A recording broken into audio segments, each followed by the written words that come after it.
Замечательная страна, невероятная природа, невероятная атмосфера здесь.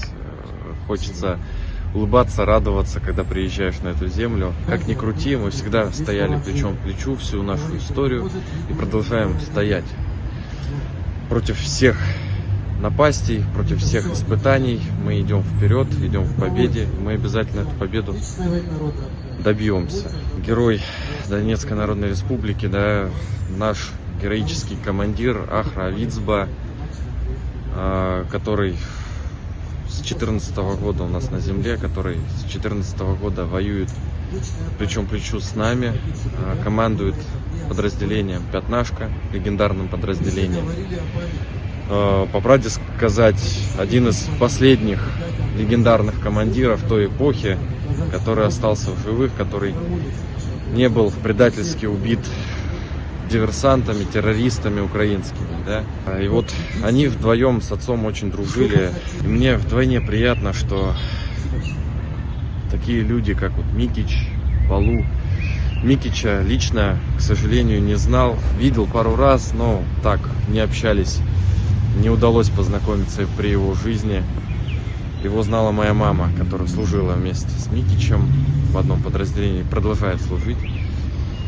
Вот, я знал Балу, познакомился с ним в 23-м году. Невероятно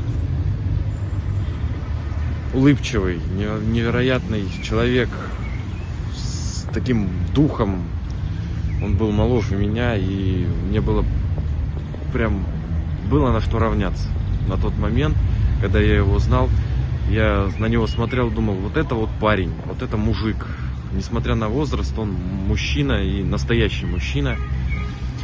И когда вот мама тоже дружила с Балу, и когда вечером мы с ней созвонились, тот роковой день, когда она сообщила о том, что Балу не стало, я, конечно, очень сильно переживал.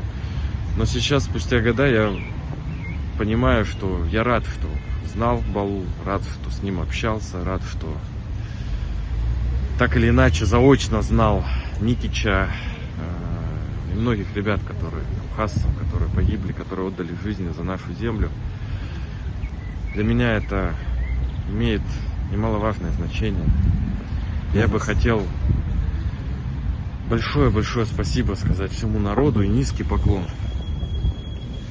Низкий поклон всему народу Абхазии за то, что вы делаете, за то, что вы продолжаете делать, и за то, что вы продолжаете стоять с нами плечом к плечу. А вместе мы сила, и вместе мы придем к победе.